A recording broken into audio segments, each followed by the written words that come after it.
Bonjour à tous, je vous fais cette petite vidéo pour revenir sur ce que je vois dans les médias et ce qu'on voit avec des amis gilets jaunes dans les médias et par rapport à tout ce qui se dit. Alors je vous fais cette vidéo en direct des collines des Pins de Mirabeau parce que si je devais définir la liberté, ça serait ça pour moi. La nature, profiter libre, sans avoir rien à payer, sans pression, sans personne pour m'emmerder. Alors après peut-être que si on laisse faire les élus, un jour ils tenteront de mettre un péage en bas sur le petit chemin. Mais justement c'est le sens du mouvement des gilets jaunes, c'est qu'on arrête de nous prendre pour des cons, qu'on arrête de nous faire payer tout et n'importe quoi, surtout au nom de rien et de choses qui sont complètement inutiles. Alors j'aurais aimé aussi avoir des chatons à vous montrer, mais bon je suis équipé de plus gros. Alors en colline ça passe mieux, c'est un petit peu plus pratique. Et ça me permet aussi de vous montrer autre chose, les Pins de Mirabeau vus d'en haut. De vous montrer que vu d'ici, on ressemble tous à des petites fourmis. Et que toutes ces petites fourmis en France elles s'appellent citoyens. Et que nos droits et nos devoirs sont régis par la Constitution, la mère de toutes nos lois, et que nos élus ne sont que de simples citoyens aussi. Que même le président Macron est un simple citoyen. Et depuis quelques jours dans les médias, on va passer tout un tas de choses, comme quoi que le RIC ne serait plus que la seule et grande revendication des gilets jaunes. On a vu passer par exemple que M. Macron, M. Castaner ont donné enfin aux policiers une revalorisation de leur salaire. Mais franchement, ils vous prennent pour des mercenaires. Vous êtes le dernier rempart avant le peuple. Et c'est pour ça qu'ils vous ont donné ça. Sinon, ils vous auraient rien donné. Ils vous auraient rien donné. S'il n'y avait pas eu le mouvement des gilets jaunes, que le peuple se révolte, que le peuple ose dire que maintenant stop, ça suffit, vous les policiers, vous n'auriez rien eu. Ils vous respectent même pas, ils vous prennent pour des mercenaires. Voilà ce que vous êtes. Mais regardez l'état de vos commissariats, regardez l'état de vos véhicules, regardez l'état de la justice. Et à un moment donné, réveillez-vous. Mais réveillez-vous. Réveillez-vous pour ceux qui ne le sont pas déjà. On vous prend pour des cons. On vous prend pour des hommes sans honneur à vous donner des cacahuètes en vous disant restez à vos postes. C'est ça qu'il s'agit. On n'est pas là que pour une histoire d'argent, on est là aussi pour une question de valeur et d'honneur. C'est pour ça que le peuple s'est relevé. Dans les revendications des gilets jaunes, on avait par exemple le SMIC à 1300 € net en revalorisant le taux horaire et pas de tour de passe-passe avec la prime de précarité comme a tenté de faire M. Macron. L'arrêt du gel d'indice des fonctionnaires, celui-là même qui régit vos salaires, que ce soit de l'infirmière, du policier, du pompier, de tous ceux qui sont dans la chaîne hiérarchique et tous ceux qui fonctionnent pour la France, tous ceux qui nous permettent à nous, le peuple français, d'avoir des services publics. La revalorisation du minimum retraite, pareil, pour que nos vieux, nos anciens puissent manger dignement, puissent vivre du fruit de leur travail et pas aller quémander au resto du cœur de quoi manger, de pas demander à la soupe populaire de quoi survivre pour le mois. Ça c'est une honte, c'est une honte. Et ça est demandé par beaucoup de gilets jaunes. Pareil, le plafonnement des hauts salaires des dirigeants, les golden parachutes, les avantages des dirigeants, surtout en cas de faillite. Quand un petit artisan fait faillite, c'est les huissiers qui viennent à la maison saisir ses meubles. On lui file pas une enveloppe avec du fric, pas comme pour les hauts salaires et comme pour ceux du CAC 40. Alors d'aujourd'hui, non seulement ils partent avec la caisse, et en plus ils laissent leur salarié dans la merde. C'est une honte. Il y a aussi la fin du CICE qui a été demandée. On a gaspillé 80 milliards d'euros minimum sur 5 ans. On parle même de 100 milliards d'euros à l'heure d'aujourd'hui. Et l'utilisation de cet argent, il aurait pu être utilisé à beaucoup de choses. Dans les maisons de retraite, dans les EHPAD, dans les hôpitaux, pour donner des moyens aux infirmières. Pareil, le gel des salaires. Regardez les infirmières, elles n'ont pas été augmentées, elles travaillent dans des conditions lamentables. Manque d'effectifs, manque de moyens. Il y a eu des morts encore dans les hôpitaux. Il y a eu un mort hier. Mais on va se réveiller quand encore ?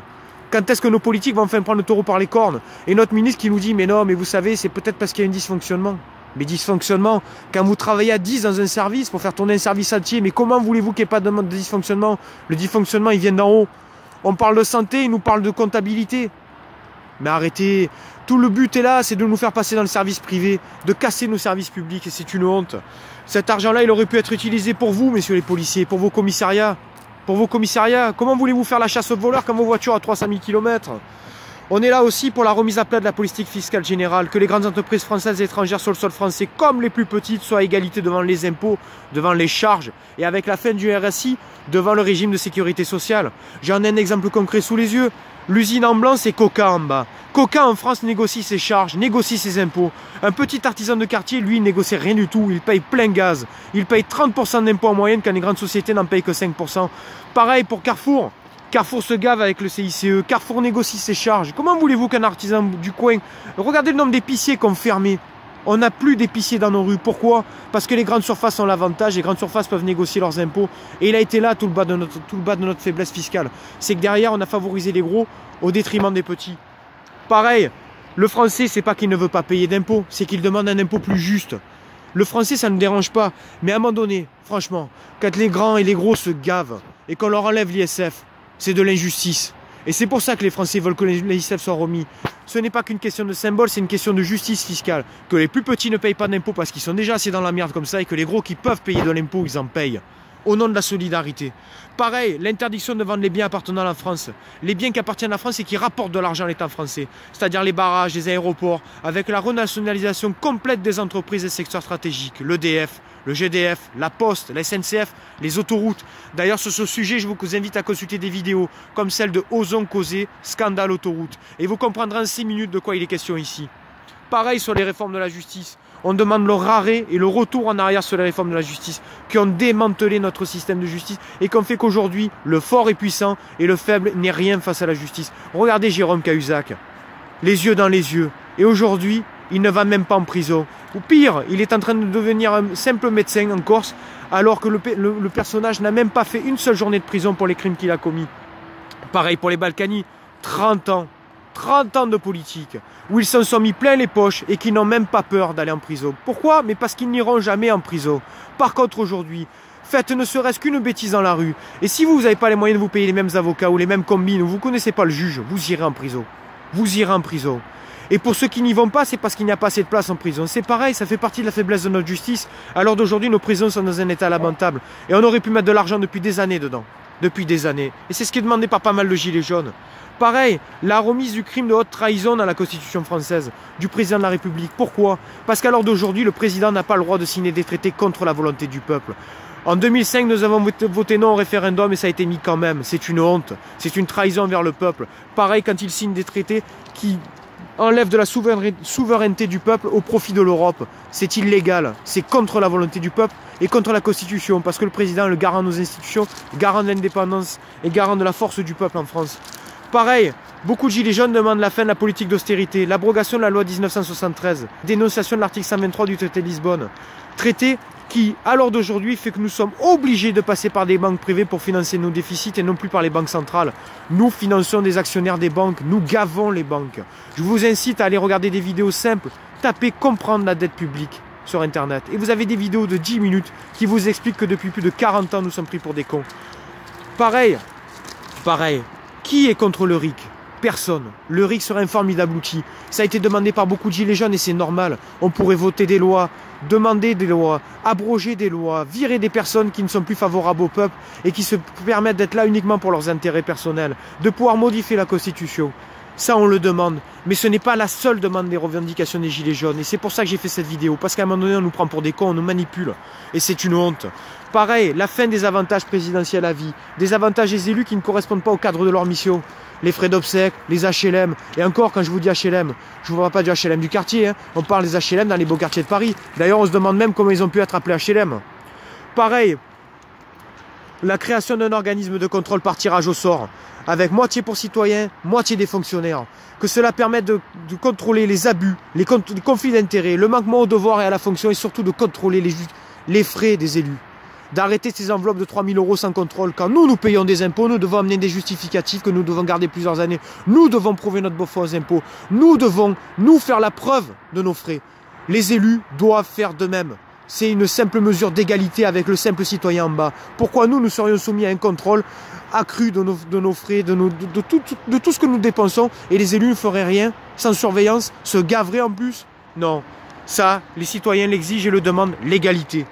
Pareil, l'abrogation de la loi travail. Pourquoi? Demander à, par exemple, les dernières personnes qui ont été dévalorisées, c'est-à-dire les intérims. Aujourd'hui, leurs trajets ne sont plus payés. Le rapport de force a changé en faveur des grands, en faveur des puissants, et le faible salarié n'a plus rien en face. Pareil, demander aujourd'hui, regardez l'état des prud'hommes. 30% des saisies des prud'hommes en moins, 50% d'indemnisation en moins. Ça prouve bien qu'à un moment donné, il y a un déséquilibre qui s'est créé. Pareil, l'abrogation de l'article 80 pour les ambulanciers, ça a été demandé. Ça a été demandé par tous les ambulanciers qui sont passés. Pourquoi? La liberté d'entreprendre doit être défendue en France. Si un ambulancier veut être un indépendant, il a le droit de l'être. L'abrogation de l'article 80, ça va dans ce sens-là. L'article 80 favorise les grands, les puissants, les grands groupes et va tuer les petits artisans du monde de l'ambulance. Et c'est une honte. C'est une honte. Tout comme la destruction des métiers protégés comme les taxis. Pourquoi ils sont dans la rue? Alors d'aujourd'hui, les taxis ont des tarifs qui sont réglementés par l'État, doivent acheter une licence, doivent acheter un véhicule, doivent en plus faire équiper leur véhicule. Demandez un taxi combien ça coûte d'équiper un véhicule et vous comprendrez de quoi on parle. Alors d'aujourd'hui, un Uber, il prend le véhicule du voisin, s'inscrit sur une plateforme et va faire du Uber. En concurrence déloyale avec les chauffeurs de taxi. Ce n'est pas normal. Pour gaver des actionnaires d'entreprises privées, ce n'est pas normal. Pour répondre à la libéralisation des marchés et au lobby européen, ce n'est pas acceptable. Pareil pour tous les métiers qui ont été détruits. Tous les métiers qui ont été détruits depuis plus de 40 ans. Il suffit de regarder le nombre de manifestations qu'il y a dans les rues pour comprendre l'ampleur du problème. Et ce n'est pas normal. Pareil, dans un dernier point qu'on a évoqué avec les Gilets jaunes, c'est de prendre en compte le vote blanc et de prendre en compte le casier judiciaire vierge pour les élus. Pourquoi? À l'heure d'aujourd'hui, vous avez des gens qui se représentent. Regardez Sarkozy, il est en train de revenir avec le nombre de casseroles qu'il a derrière lui. Ségolène Royal est en train de revenir. Je vous rappelle les portiques écotaxes, 880 millions d'euros gaspillés, jetés à la poubelle pour une mesure inutile. Et elle revient aujourd'hui pour sauver la gauche. Vous avez aujourd'hui monsieur François Hollande. Sitôt viré en 2017, il revient sur le devant de la scène en nous disant « Mais monsieur Macron, mais c'est le président des très riches. Mais monsieur Hollande, vous étiez le président des riches. Monsieur Macron était votre ministre. Comment osez-vous dire ça aujourd'hui? Vous venez nous dire aujourd'hui que nous serions assez idiots pour avoir oublié ce que vous avez fait. Et regardez-le, monsieur François Hollande, sous son quinquennat, nous sommes passés de 230 niches fiscales à plus de 450 niches fiscales. C'est une honte. C'est une honte. Ça a favorisé les riches. 20% de richesse captée par les 1% de la population les plus riches en 5 ans. En 5 ans. On demande aussi la saisie de l'article 68 contre M. Macron. Et alors j'entends des gens qui nous disent « Mais non, ça n'a jamais été fait, ça ne pourra jamais être fait. » Et ça a déjà été fait. On vous ment. On vous raconte des conneries. Ça a déjà été fait contre M. François Hollande par 79 députés qui ont saisi l'article 68 après que M. François Hollande a divulgué des secrets défense à la presse. Ça a été abandonné en cours de route par le vote à 13 voix contre 8 parce qu'on a jugé que c'était parce que les députés ont jugé que c'était trop proche des élections. Et ils ont dit il vaut mieux laisser François Hollande aux manettes le temps de faire les élections et il partira par ce biais-là. Mais ça a déjà été fait et on vous prend pour des cons. Parce qu'il ne faut pas oublier un truc, les journalistes à l'heure d'aujourd'hui ont une niche fiscale créée par François Hollande de 7 500 €. C'est-à-dire que tous les ans, ils déduisent 7 500 € de leurs impôts. Et ça prouve bien qu'à un moment donné, on a un problème de séparation des pouvoirs. Ça prouve bien que les médias ne sont pas francs avec nous. À l'heure d'aujourd'hui, on demande aussi une remise à plat de l'égalité de temps de parole pour l'élection présidentielle. Ça a été transformé 2 ans avant l'élection de M. Macron, en équité de temps de parole basée sur les sondages. Et ceux qui possèdent les sondages sont les mêmes qui possèdent les médias. Et à l'heure d'aujourd'hui, on demande l'égalité de temps de parole et l'arrêt des sondages pendant les élections présidentielles pour que les Français ne soient pas influencés dans leur choix. Voilà. Alors ça, c'est 10 mesures que j'ai essayé de vous évoquer, mais il y en a déjà beaucoup d'autres.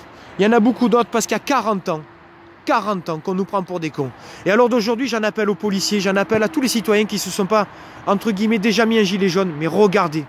N'ayez pas peur d'avoir l'esprit critique quand vous regardez les médias.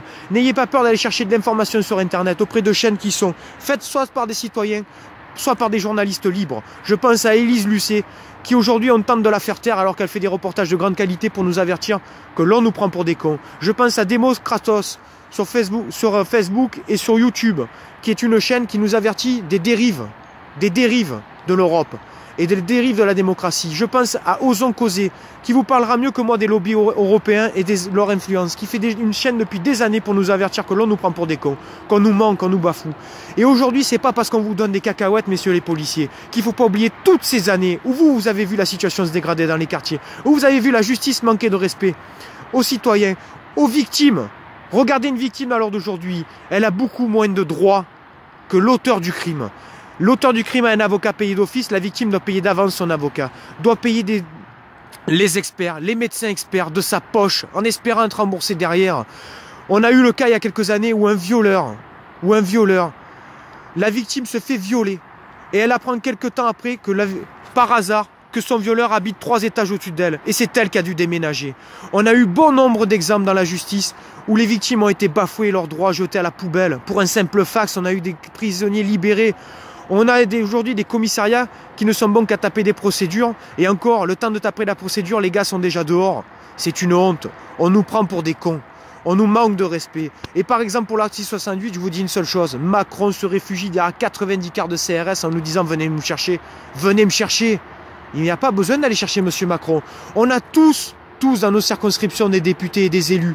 tous. Et ces élus-là doivent respecter la volonté du peuple. Allez les voir, allez leur mettre la pression. Et quand je dis pression, c'est une manière sereine. Je ne parle pas de violence. Je parle d'aller les voir, de faire des sittings dans leur permanence, d'aller les emmerder, de leur dire de respecter la volonté du peuple. Ils n'ont pas leur volonté propre.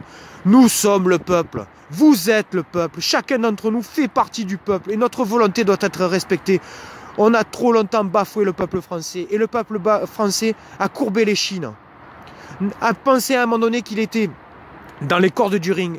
Et c'est dans les cordes du ring que le peuple a toujours été le plus fort en France. Nous avons connu bon nombre de périodes où nous avons été dans les cordes, où le peuple a su relever la tête et a su prendre des coups et réavancer et donner des coups lui aussi, à pouvoir avoir de la fierté, à pouvoir respecter un certain nombre de valeurs qu'il a toujours embrassé le peuple.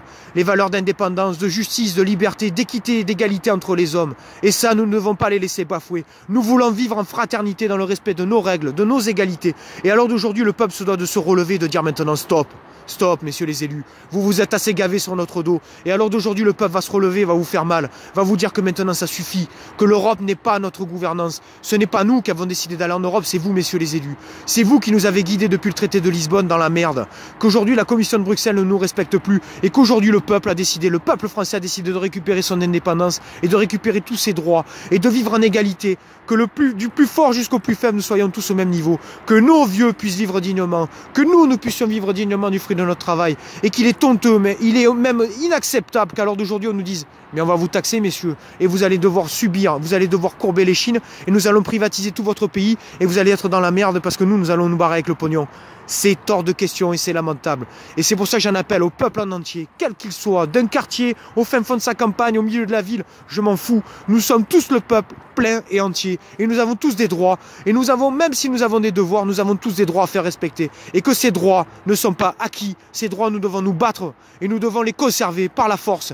Et que c'est pas quelques syndicats qui aujourd'hui essayent de nous vendre, de récupérer un mouvement, qu'on va laisser nous bafouer. Que c'est pas quelques élus qui tentent des politiques de récupération que nous allons les laisser faire. Non, stop. Et si je suis en colère, c'est parce que je vois des choses qui sont inacceptables. Je regarde l'histoire de ce pays sur de nombreuses années. Et à chaque fois, nous avons été dans la merde. C'est là où nous avons été les plus forts. Et aujourd'hui, nous sommes les pieds dans la merde. Mais le coq, même les pieds dans la merde, il est fier. Et ce coq-là va se réveiller. Ce peuple-là va se réveiller et il va dire stop. Et aujourd'hui, il ne faut pas lâcher.